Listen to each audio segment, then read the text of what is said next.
Encore que, je vais faire un peu le malin, ça chie des bulles quand même à la présidence de l'UDI. Alors je dis pas que c'est les autonomes contre les forces de l'ordre, mais enfin, les noms d'oiseaux volent et il y a une vraie tension entre Hervé Morin et Jean-Christophe Lagarde. Comment vous voyez les choses, vous ?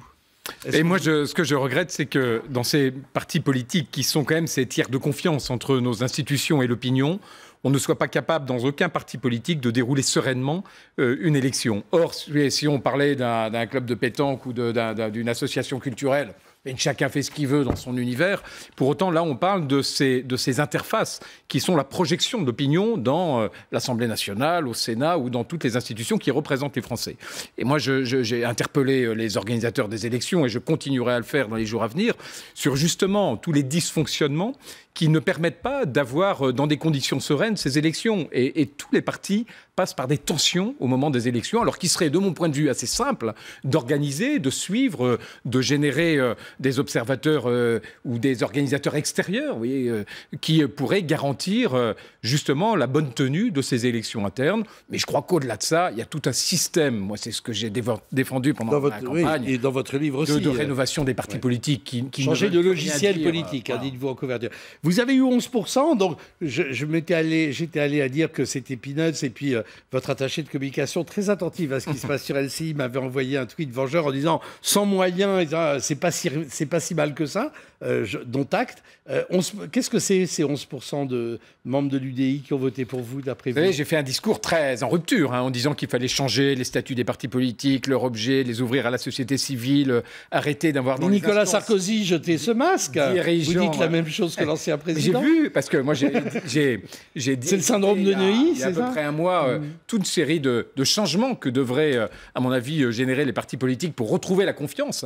Il ne faut pas oublier que 9 Français sur 10 disent on ne fait plus confiance aux partis politiques. Et donc, je crois qu'il est temps de repenser cette organisation dans laquelle les Français ne se retrouvent plus.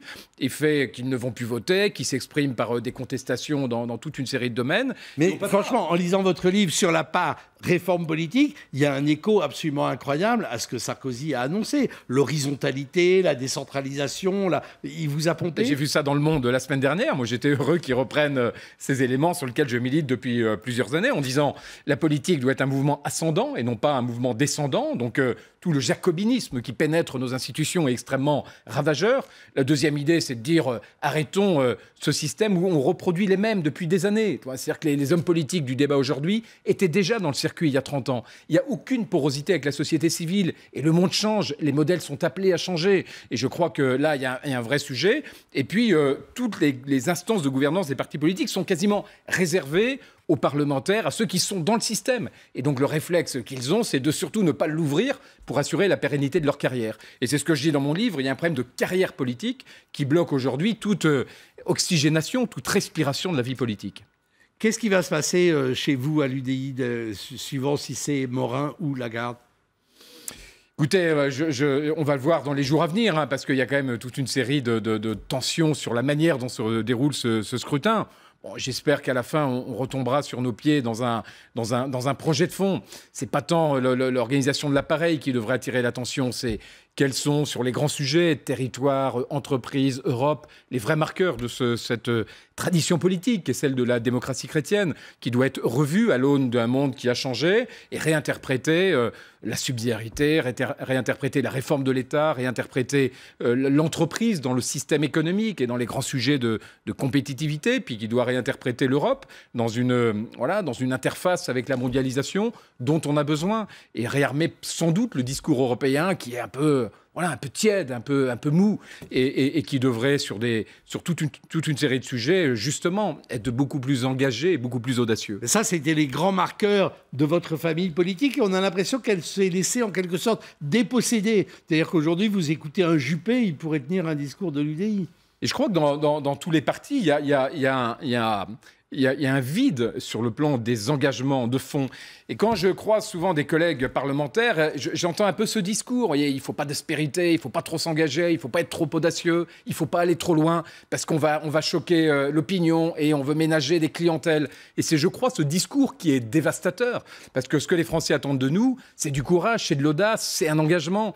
Et qu'on se mette à distance avec la carrière politique. Et moi, je conçois tout à fait revenir dans mon entreprise un jour et reprendre reprendre une vie qui ne soit plus politique. Pour autant, la séquence politique que j'ai pas envie de la jouer à moitié. J'ai pas envie de la jouer sans audace. J'ai pas envie de la jouer sans dire la vérité. C'est vrai à l'intérieur d'un parti politique que j'espère justement retravailler, rénover, réimpulser en termes de dynamique. C'est vrai dans les idées pour la France qui manquent aujourd'hui d'engagement et d'audace.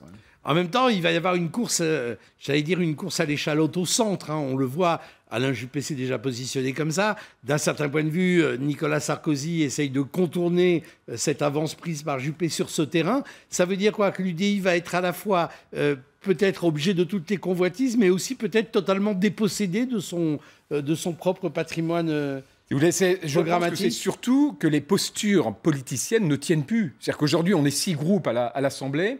Mais si, dans un monde idéal, tout le monde oubliait les postures, les clivages un peu artificiels, et on faisait de la politique uniquement sur le fond, ça n'est pas possible. Mais dans un monde idéal, encore une fois, on aurait finalement une droite souverainiste, une gauche très dogmatique, très assurée sur l'histoire de la gauche, et puis une social-démocratie pragmatique qui regarde en fin de compte... Qui irait du centre-gauche au centre-droit. Oui, qui s'accorderait, à mon avis, sur des grands sujets économiques, sociaux, territoriaux et sur quelques grandes réformes. C'est une théorie qu'a pas mal défendue Dominique Régnier à Fondapol, en disant, objectivement, l'incarnation politicienne de la réalité du débat d'idées n'opère plus. Et à partir du moment où elle n'opère plus, on n'est que dans des espèces d'ajustements sémantiques, artificiels, rhétoriques, qui ne sont pas l'expression à la fois des besoins de la France et pas l'expression non plus de ce que représente l'opinion.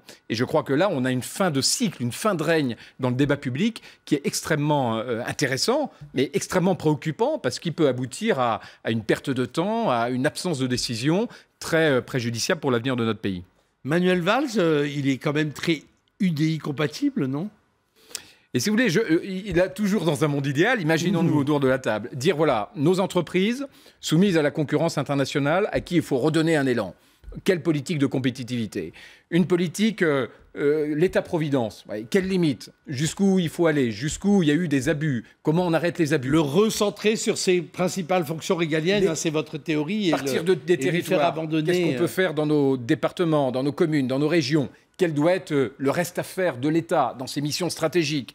Quel est le rôle de l'Europe? Si on prenait 4-5 questions fondamentales, et je suis convaincu d'abord qu'on réengagerait la société civile, qu'on donnerait une meilleure image du débat public et qu'on aurait fatalement des alliances de projets, de fonds. C'est pour ça que dans mon livre, je mets qu'il faut retrouver une perspective de projet, pas de la politique politicienne. Elle est usée, elle est morte, elle exaspère les Français et elle arrive à ces taux de défiance dans la société qui touchent 90% des Français et qui font que tout se délite.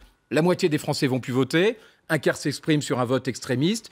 Il reste un quart de gens qui y croient encore un tout petit peu et qui dispersent leur vote sans y croire. Et ça, on ne peut plus rester dans cette situation-là. Il vous arrive de regretter de vous être montré à ce point opposant au mariage pour tous par rapport aux débordements verbaux, de slogans que certaines manifestations ont pu drainer avec elles? Non, parce que rappelez-vous, c'était le Figaro à la fin du débat qui avait dit, et j'avais été heureux qu'ils le disent, que j'avais été le plus pédagogique. Parce que cet engagement, il était sincère. Je ne jouais pas un rôle, je ne tenais pas une posture.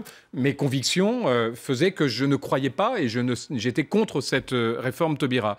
Mais vous voyez, dans les relations avec ceux qui étaient à l'inverse de moi, très engagés pour, les relations ont toujours été très bonnes, très franches, très sincères. Vous voyez, parce que je voyais chez certains de mes opposants très durs dans le débat la même sincérité, la même honnêteté intellectuelle, alors que parmi ceux qui pouvaient défendre des positions comme les miennes, mais qui jouaient des postures, qui m'ont dit « bof, nous on s'en fout » au début du texte, puis qui à la fin étaient très contre, parce qu'il y avait des cars qui partaient de leur circonscription pour aller à Paris, je n'ai pas eu la même qualité de relation. Vous souhaiteriez qu'on revienne sur la loi Taubira ?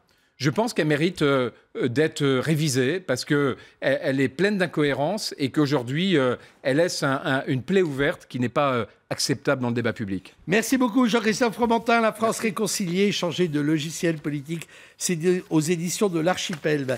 Précisément, ces questions autour du mariage pour tous, de la GPA, de la PMA, on va y revenir avec mon autre grand témoin à 18h10. Ce sera Jacques Toubon, le défenseur des droits.